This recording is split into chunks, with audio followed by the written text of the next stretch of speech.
Hello students, we are starting with P block. आपने periodic table तो देखा होगा. This is periodic table. ये periodic table है.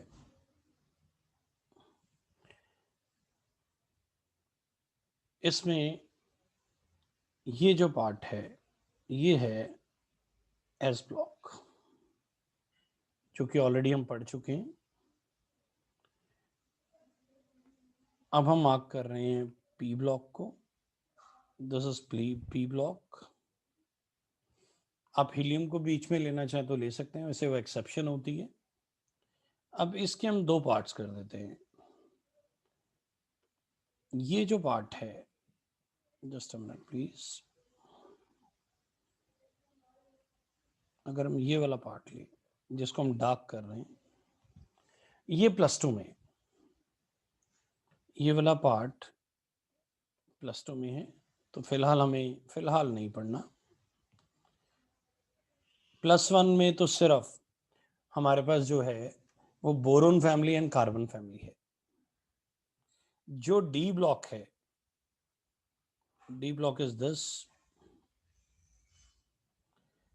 हम इसको ऐसे मार्क कर लेते हैं. ये जो डी ब्लॉक है, या आप ये कह लीजिए ये जो डी ब्लॉक है, डी ब्लॉक +2 में है. एफ ब्लॉक भी +2 में है. एस ब्लॉक हम ऑलरेडी पढ़ चुके हैं. तो अभी जो हमारा फोकस है वो boron family and carbon family पे है. तो सबसे पहले आप लिखिए, what are the members of boron family. Boron, aluminium, gallium, indium, thallium. Thallium के जो नीचे है वो रेडियो एक्टिव है, तो आपको सारे नहीं लिखने. तो आप इसको भी छोड़ सकते हैं, लास्ट मेंबर को भी, क्योंकि ये रेडियो एक्टिव है. इसको हमें लेने की जरूरत नहीं है. तो आप कौन कौन से मेंबर लेंगे? Boron, aluminium, gallium, indium, thallium. ऐसे कार्बन फैमिली में carbon, silicon, germanium, tin and lead. इसके नीचे वाला एलिमेंट रेडियो एक्टिव है, तो ये हमें नहीं लेना. तो हमें ये पांच मेंबर्स याद करने हैं, बोरोन फैमिली के मेंबर्स एंड कार्बन फैमिली के मेंबर्स. उम्मीद करते हैं आपने नोट कर लिया होगा. अब हम इस चैप्टर के सबसे इंपॉर्टेंट टॉपिक पे चल रहे हैं, that is inert pair effect. Inert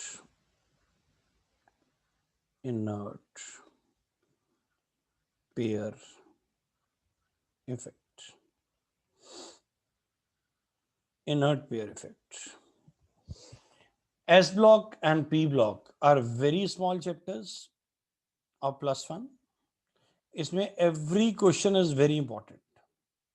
her question अपने आप में बड़ा इंपॉर्टेंट है. इसी कारण इनर्ट पेयर इफेक्ट भी बड़ा इंपॉर्टेंट बन जाता है.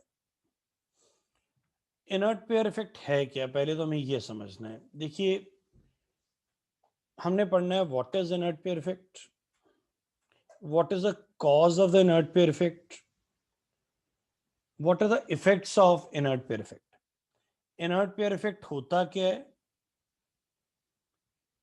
क्यों होता है, और इससे क्या क्या फर्क पड़ता है. अगर हम बोरोन फैमिली की बात करें,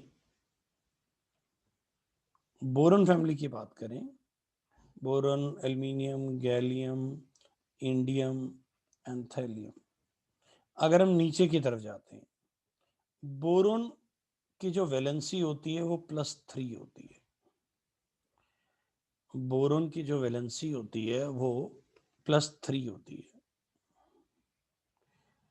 एंड जब हम थैलियम पे पहुंचते हैं तो वो +1 की रह जाती है. वो +1 की रह जाती है. बोरोन आपने सुना होगा BCl3, BH3. कुछ हद तक आपने एल्यूमिनियम में भी सुना होगा AlCl3. पर जब हम थैलियम पे पहुंचते हैं, थैलियम सिर्फ एक ही बॉन्ड बनाना पसंद करता है. Like I'll write it here, thallium chloride like this, या thallium hydride like this. तो वो एक ही बॉन्ड बनाना पसंद करता है. तो what is inert pair effect? What is inert pair effect? When we move top to bottom in p block, when we move top to bottom in p block, valency decreases by 2 is called inert pair effect. जब हम p block में ऊपर से नीचे जाते हैं, valency 2 से decrease कर जाती है. इसको इनर्ट पेयर इफेक्ट कहते हैं. इनर्ट जो पार्टिसिपेट ना करे, इनर्ट. पेयर कितने इलेक्ट्रॉन पार्टिसिपेट ना करें, 2. तो ये बन गया इनर्ट पेयर इफेक्ट. ये क्या बन गया? Inert pair effect. ओके, अब हमें ये तो क्लियर हो गया इनर्ट पेयर इफेक्ट क्या होता है. अब ऐसे अगर हम कार्बन की बात करें, carbon family, carbon, silicon like this चलते जाएंगे तो लास्ट में लेड आता है. कार्बन 4 बॉन्ड बनाता है, जबकि लेड 2 बॉन्ड बनाना प्रेफर करता है. तो यहां भी देखिए वैलेंसी डिक्रीजेस बाय 2 हो गई, लाइक PbCl2. आपने कभी CCl2 नहीं सुना होगा या CH2 नहीं सुना होगा. CH2 is not a compound, वो तो ग्रुप है, एल्काइल ग्रुप. एल्काइल भी नहीं कह सकते हम उसे. ये तो वैसे CH2 एग्जिस्ट करता है जब हम स्ट्रेट चेन्स बनाते हैं. कार्बन 4 बॉन्ड ही बनाता है लाइक दिस. पर CH2 एग्जिस्ट नहीं करता, बट PbCl2 एग्जिस्ट करता है. तो this is what inert pair effect. तो ये सारे P ब्लॉक में शो किया जाता है. सिर्फ एक नोबल गैसेस हैं जो इसको ज्यादा प्रेफर नहीं करती, क्योंकि नोबल गैसेस कंपाउंड ही नहीं बनाती. अब क्वेश्चन आता है what is inert pair effect. ये तो हो गया what is inert pair effect. अब आता है इनर्ट पेयर इफेक्ट होता क्यों है, इसको समझना है. पर एक चीज और ध्यान रखिएगा, इनर्ट पेयर इफेक्ट इतना इंपॉर्टेंट है कि एनसीईआरटी में इसके 5-6 डिफरेंट क्वेश्चन दिए हुए हैं. तो इस क्वेश्चन को आप अंडर एस्टिमेट नहीं कर सकते. आप ये लगा के चलिए अगर पी ब्लॉक आ रहा है तो पेपर में इनर्ट पेयर इफेक्ट आएगा ही आएगा.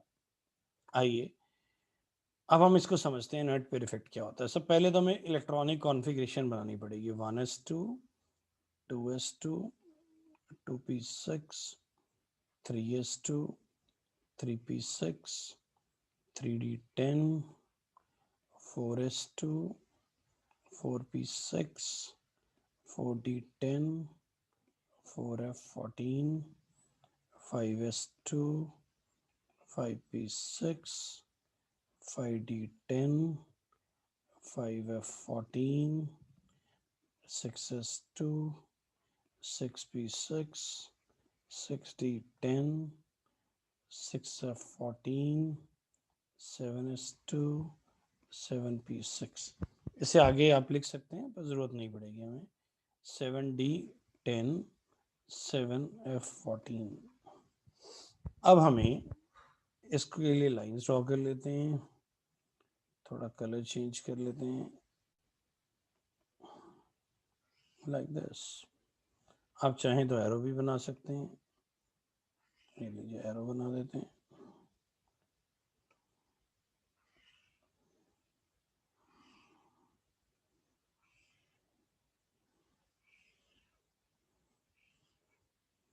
आप सोच रहे होंगे तो एटॉमिक स्ट्रक्चर है, इसका बेस वहीं से जुड़ा हुआ है.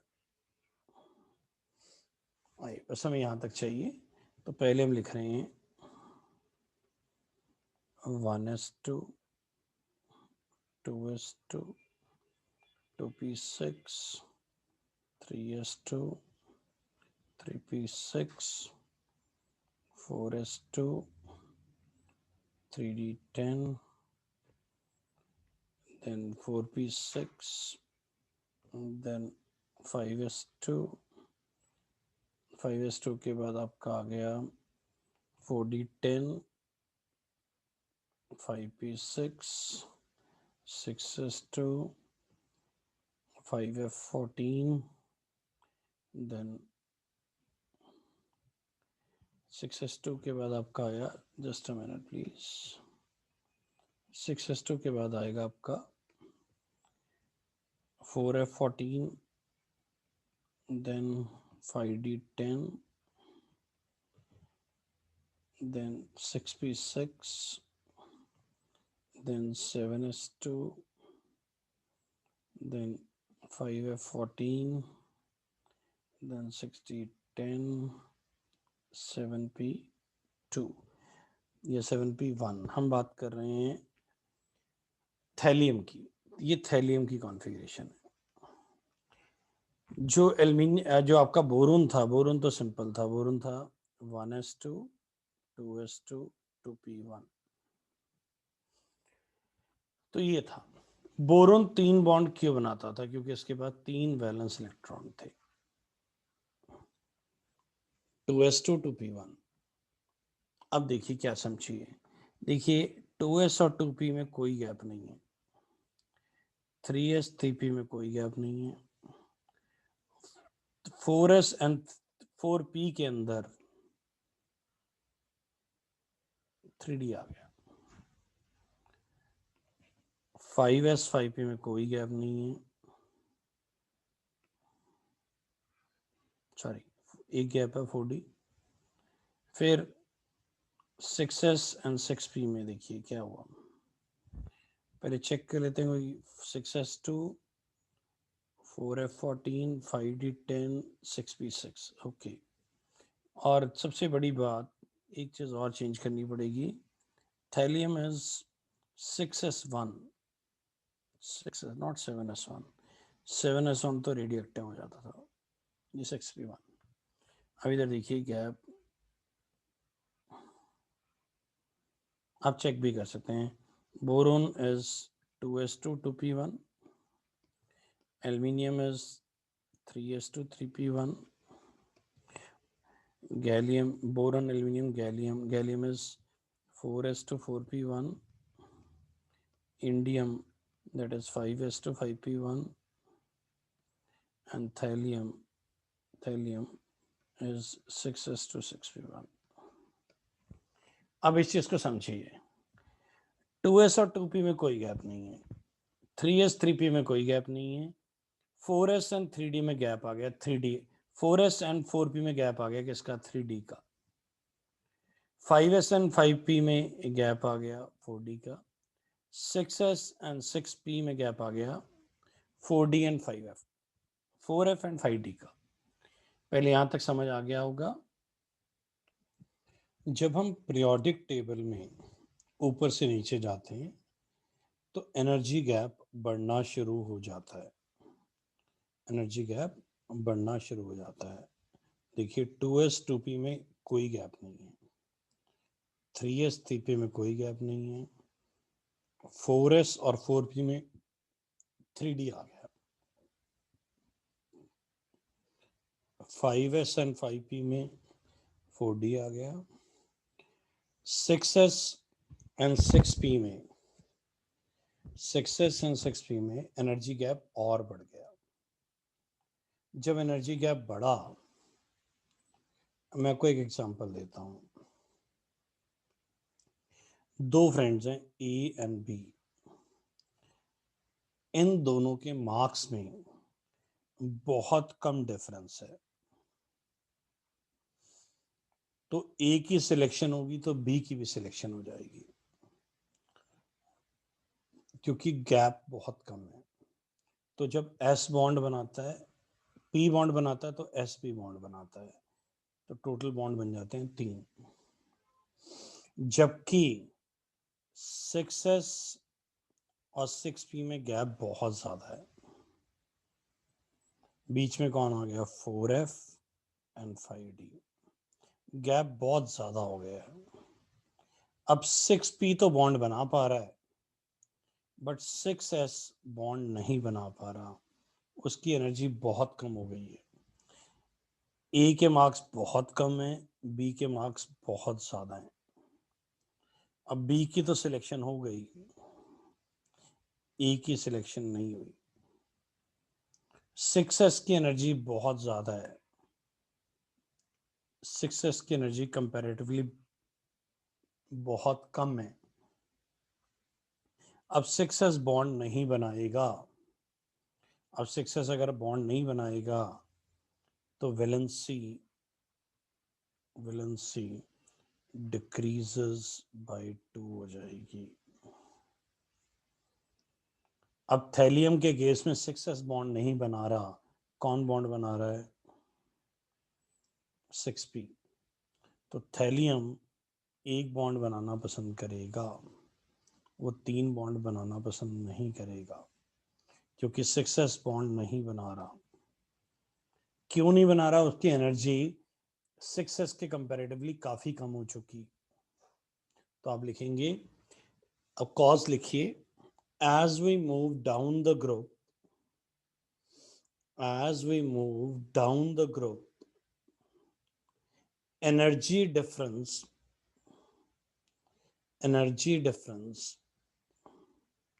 between S and P blocks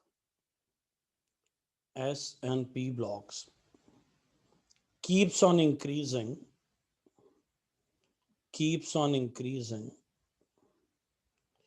due to which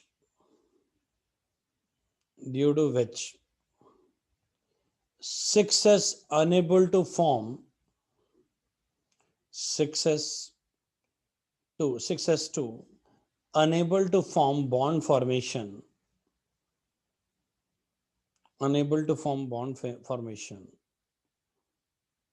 so valency decreases by 2.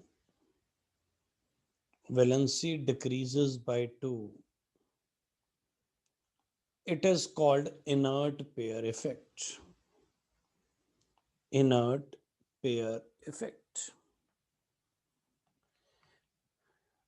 उम्मीद करते हैं समझ आ गया होगा। मैं आपको एक चीज और बताता हूं, देखिए, inert pair effect,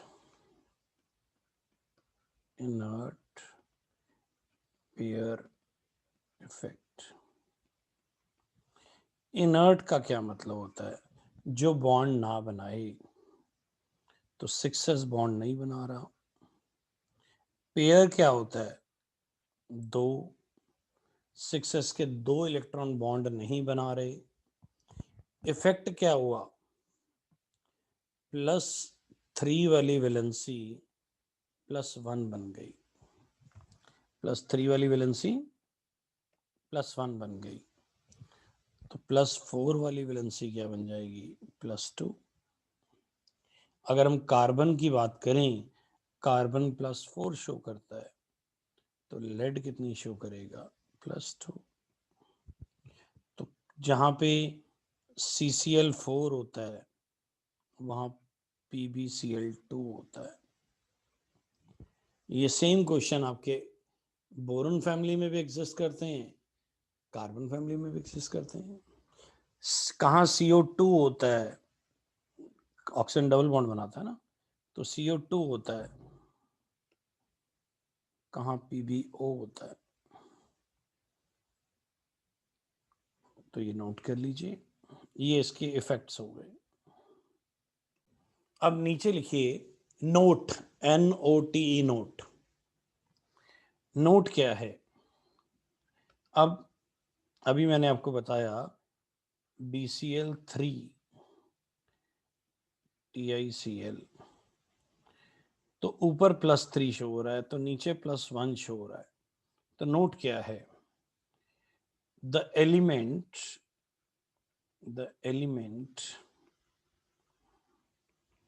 which are present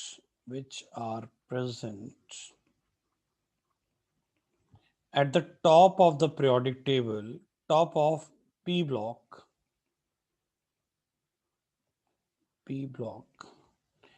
they prefer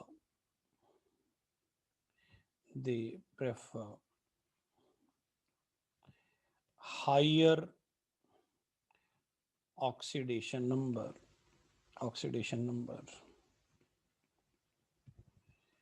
The element which are present at the bottom of P block, they prefer lower oxidation state as stable state. ये तो पता ही है, due to inert pair effect. आप लिख सकते हैं ये सारा हमने क्यों लिखा, due to inert pair effect. वैसे तो this is the inert pair effect, मतलब दिस द, आप चाहे ना व्हाट इज द, एक तो होता है what is inert pair effect, वो लिख लिया. What is the cause of inert pair effect, वो भी लिख लिया. अब ये क्या आया, what is the real effect, ये रियल इफेक्ट है उसका.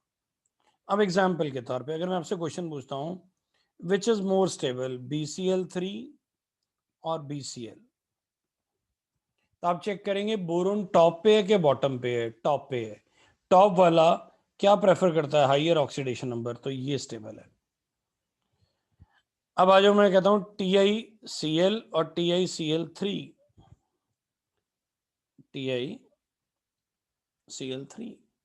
कौन स्टेबल है. आप चेक करोगे थैलियम बॉटम पे है कि टॉप पे है, बॉटम पे है. बॉटम वाला क्या शो करता है, लोअर ऑक्सीडेशन स्टेट, तो ये स्टेबल होगा. अब आ गया PbCl2 PbCl4 और लेड बॉटम पे मिलता है कि टॉप पे मिलता है, लेड तो बॉटम पे मिलता है. बॉटम वाला तो लोअर ऑक्सीडेशन स्टेट प्रेफर करेगा, तो PbCl2 इज मोर स्टेबल. ऐसे ही PbO2 और PbO. अब लेड कहाँ एग्जिस्ट करता है, बॉटम पे कि टॉप पे, बॉटम पे तो लोअर ऑक्सीडेशन स्टेट प्रेफर होगी, तो ये स्टेबल होगा.